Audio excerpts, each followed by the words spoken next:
Hello and welcome to Trait Talking with FitnessGenes. Today we're going to be discussing our latest report release, which is Myostatin and Hypertrophy. Today I'm also joined by FitnessGenes co-founder and Chief Scientific Officer, Dr. Stuart Grice. Stuart, welcome. Thank you. Cheers, Alex. Now, Stuart, although you're a co-founder and we've been running as a company for over 10 years, we've kept you relatively well hidden from our member base. So I thought it'd be good just to kick off by you providing a brief introduction to your background and also your role here at FitnessGenes as well. Sure, yeah. So I'm an academic by training, so I've spent 15 years at Oxford in the physiology department and the functional genetics department, or genomics department as it got changed to. Specifically researching musculature diseases, so spinal muscular atrophy. I looked a little bit at amyotrophic lateral sclerosis and also some neuropathies. So quite relevant actually to what we're talking about today, because these were diseases of muscle breakdown, and we're going to be talking about a protein that's associated with both muscle growth or muscle loss, depending on which way you express the protein. So now I'm the Chief Scientific Officer, and so I run the science team. We select and build traits for the business, and we're constantly updating the science within the FitnessGenes platform. Yeah, absolutely. And this is quite exciting because we've been doing these videos for the last few weeks, but this is the first time that we're releasing one in line with a new report for all of our members as well. So hopefully we can provide a bit more insight into how that report's been pulled together and also the recommendations that come with that as well. But as you say, we're looking at myostatin today. My understanding of myostatin, having read the brief that you sent through, is that it's a protein that sort of regulates muscle growth and effectively sort of puts a limit or puts a cap on growth. So whereas other reports that we look at, like IGF or mTOR, promotes muscle growth and protein synthesis, this is actually looking at ways in which muscle growth is controlled. So obviously you're a lot more read on it than I am. So if you wouldn't mind providing a bit more of an introduction. Sure, you're spot on. It's a hormone that suppresses growth as opposed to a lot of things we've been looking at. And as you mentioned, mTOR, so it actually represses the production of mTOR, which obviously drives the protein synthesis within the muscles, and also inhibits the differentiation of myoblasts into, so these are precursor muscle cells, into mature muscles, so inhibits the growth of that process. So low myostatin means higher muscle mass. So this is also why it's interesting for our client base, but also very much interesting for when you're working on conditions like muscular dystrophy and spinal muscular atrophy, cachexia, sarcopenia, because actually it becomes an interesting therapeutic target. But the fundamental understanding actually came from, so I think it was in the 90s, where so they would produce arrays of mutant mice, and a lot of these mutations would just be random, and then these mice would portray a phenotype. So the famous ones are the obese mice, where there was just these incredibly fat mice, and they looked at them and they ended up discovering leptin and leptin receptors. They're also, and I think it was in Johns Hopkins, these mice were, and within the cage there was just this very muscular stacked mouse living in the cage with its next to its litter mates, or should I say its cousins. And people became interested in it. And when they actually looked at it, it actually had double muscling, so a lot more muscle cells. So what you do then is go, okay, you can understand and position where that mutation may be in a process called positional cloning, and then they found myostatin. Very interesting. They have now found individuals with human beings that actually have myostatin mutations, and also they've moved across to agriculture. So you may have heard of the Belgian blue, which is a cattle where they've reduced levels of myostatin, and these are called double muscled cattle, and it's for boosting beef production. There were complications around the mutation, but everyone's very interested in the muscular degeneration space in myostatin for the reasons that it can help increase muscle mass. Yeah, no, it's interesting. And I mean, this feels like a real callback, because I can remember reading blogs produced by FitnessGenes almost 10 years ago when we're looking at Belgian blues. So this has been kind of an area we've been interested in for a number of years. So it's great that we now have a report that we can provide to our members as well. And I guess sort of an initial question is, why is it important that myostatin performs this role of regulating muscle growth? Sure. This is something we will keep coming back to again. It's biology is about trade-offs. So we just mentioned the Belgian blue cattle. They're incredibly muscular. However, they due to obstruction of the uterus, they cannot give birth. Now, we think more broadly, as we know, strength is very important, size is important, growth is important. We want our children and ourselves to be strong and healthy and grow. However, there's a point when it becomes limiting. So agility, requirement of nutrients. It's all about resource allocation. You know, we've discussed many things over the last few weeks. You know, the vegan carnivore diet, ultimately about resource allocation.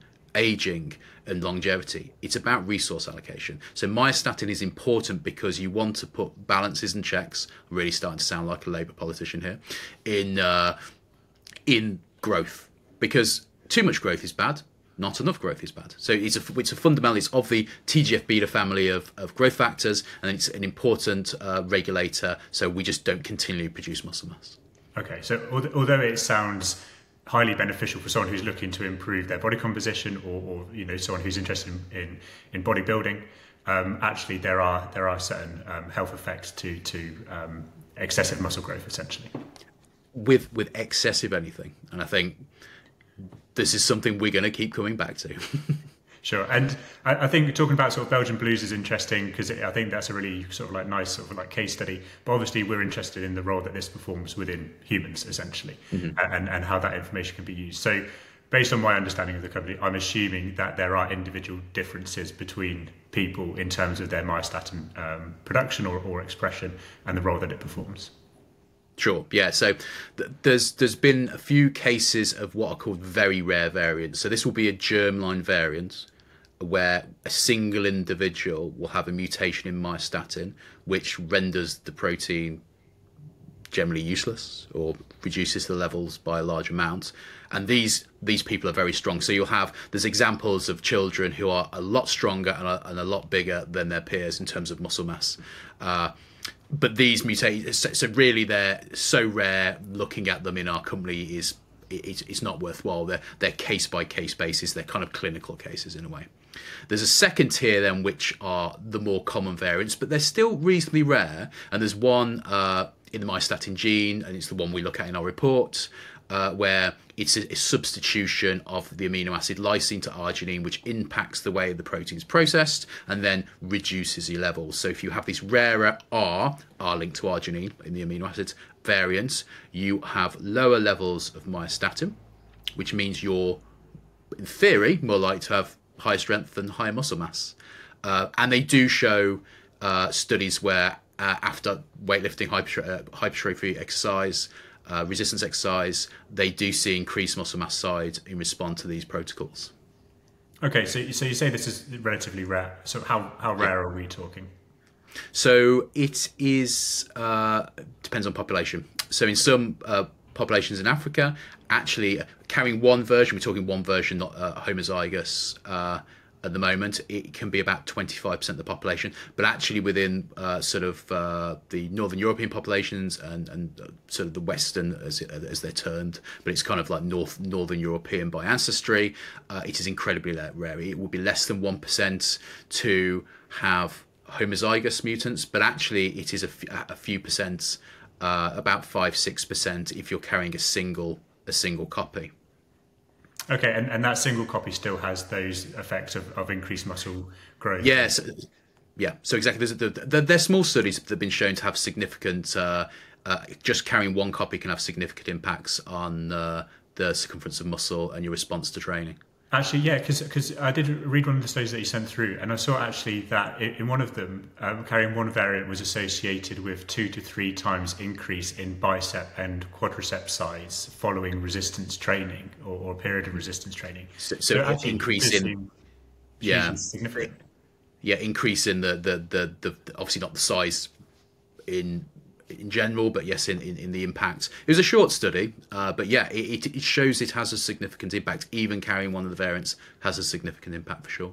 And that it makes sense that when you look at elite power athletes and elite strength athletes, this variant is overrepresented in those individuals because it is going to give you some level of strength advantage for sure. Okay, so just as a very quick summary, just to run back what we talked through.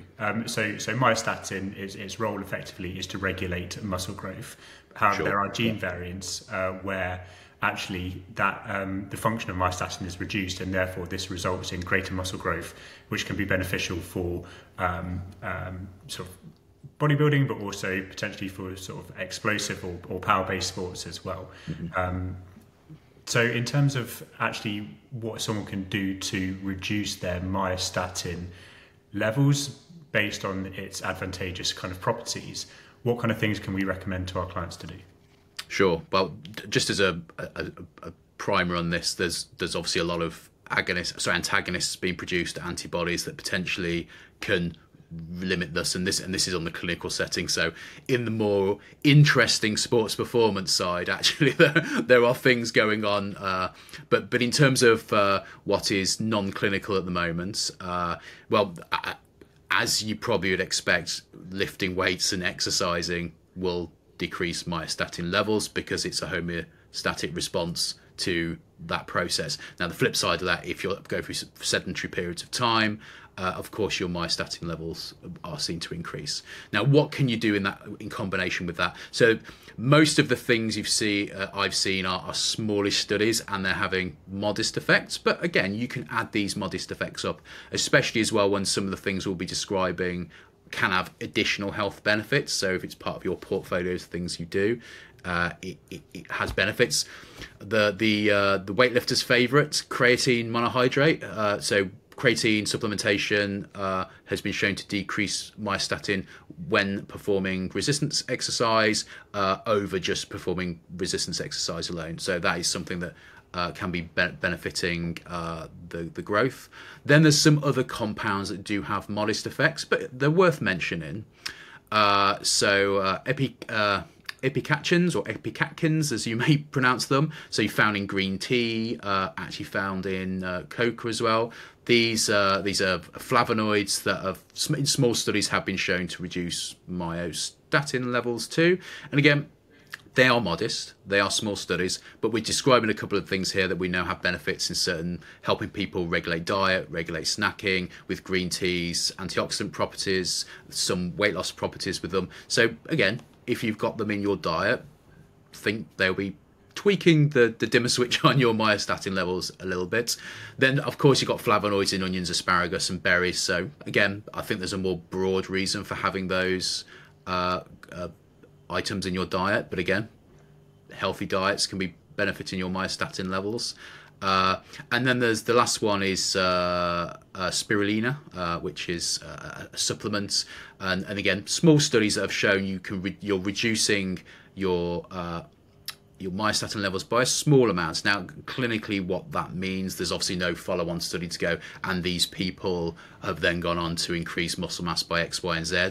And I think with a lot of these studies, they're prospective studies, they're pilot studies, they're not set in stone, but they do see, they have done a myostatin measurements in all of these, and they do see some modest reduction. So a combination of those things can have some impact. But again, it goes back to the hard evidence of lifting weights regularly will build muscle mass. And of course, the homeostatic regulatory mechanisms that exist within our body will mean that will slowly dip myostatin levels in order you to respond to that assault that is the lifting of the body, lifting of the weights on the body. Okay, so that's one of the pathways that obviously leads to increased muscle growth and sort of underpins that. So resistance training, supplementation with creatine and potentially spirulina, and then foods such as onions and asparagus and berries that you also mentioned. So things that have quite wide-ranging health impacts beyond myostatin reduction.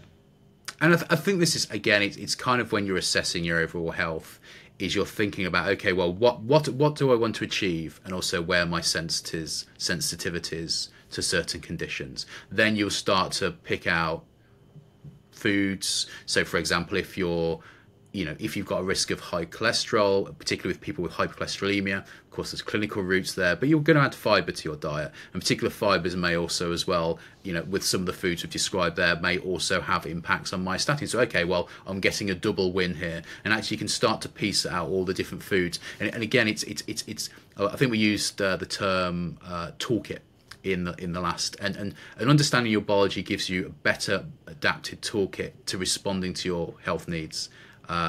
So as you start to add up all your knowledge around your biology, which you can do at FitnessGenes with all the different traits, you can start to see potential supplements, foods, potential types of exercise that will keep cropping up again and being suggested to you, and that can add to the weight to the item or the exercise or the behavior that will enable you to make better decisions and maybe go, actually, this has been told to me many times, such as green tea or maybe coca or maybe creatine. I think it's time maybe I bring this into my lifestyle. Yeah, I keep getting told that I need to do more aerobic training, so I might eventually go out and actually do some at some point, although it's particularly cold at the moment, so yeah. I might leave it a little bit longer. So in terms of those behaviours that you just mentioned, is there anything that people might be doing at the moment that might actually be increasing their myostatin and having that sort of limiting effect on their muscle growth? I think it's the sedentary life really is what is ultimately going to be having that impact. There are other proteins, one follistatin, that can also regulate it, but again it's a complex relationship, and again you've got these homeostatic mechanisms within your body that are it's kind of a game of whack-a-mole where you'll reduce one thing but actually you'll get a compensatory mechanism that actually overlies it. But I think for the take home is for the people that have the R variant, well done, congratulations. You'll probably be able to put a bit more muscle on. The people that haven't, there's still plenty of ways of thinking about how to maximize muscle growth. So again, for transiently, in the acute sense, drive mTOR, good for sources of protein, drive IGF-1 with good sources of protein. We won't describe whether that should be animal or vegetarian, but we've done other videos on that. Video. Yeah, absolutely. Yeah, no, exactly.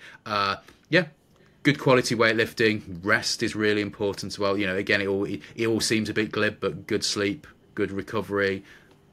Times where you de-stress, hydrate well. Magnesium I'll always talk about, and that's linked to both sleep and exercise performance. So yeah, there's lots of things you can do, but I think more broadly, weightlifting and muscle mass, for some people it's a hobby and it's great, and we know many bodybuilders and they're great advocates for health and fitness, but for the man on the street, it's about longevity and long-term health. Man or person on the street, should I say? It's about long-term health. So it's about building weight training and maintaining lean muscle mass whilst thinking about their broader risks of cardiovascular, dementia, diabetes, those risks, which makes it very important. But some of the things we described, creatine with cognition, flavonoids with antioxidant properties, coca and those as well in terms of replacement for like dark chocolate replacement for high calorie processed snacks. They're all good things that have broader impacts on our health. Beyond myostatin. Beyond myostatin, for sure. So just finally, we talked about carrying that single R variant, and I think I read about 7% of the global population have that single variant. How likely do you think it is that we'll find an individual within the FitnessGenes cohort that has that double R variant linked to even increased muscle mass? Because of the numbers of customers we have, we're very likely. Again, it very much depends on the population splits. Yeah. But I think so we're more leaning towards Northern European, which means it's rarer. But I think just because of the numbers, we are likely to find a handful for sure. And we can invite them on and ask them about their experience. But go check out the webpage when the trait gets released, and you'll see the splits of the population. So we'll find out. So I haven't actually pressed go on the trait yet. So that does the calculation of the different splits within the population group. So you'll be able to tell me if I'm wrong, because it may say 0%, it may say 3%. We don't know. We'll find out shortly. Well, yeah, so if we've got our timelines right, and hopefully we have, the trait will already be live by this point, so people will be able to go and see whether actually we do have people within the population, or how many people within the population we have that have that either single or double variant, which will be interesting to read. But yeah, so if you are a FitnessGenes member and you're watching this, you haven't gone and read your report already, then we'd very strongly suggest that you go and do so. You can access it via the members area. You go find your own personal result and insights and recommendations. If you're not a FitnessGenes member, then Myostatin and Hypertrophy is just one of the 176 reports I think we currently deliver, with more coming down the line even before the end of the year as well. So go to fitnessgenes.com. We also have a Black Friday sale going live this coming Friday as well, so you've got an opportunity to take advantage of that as well. Well, thank you very much for your time, Stu. Enjoy reading your own report as well. I imagine that this is all kind of new information to you as you release it as well.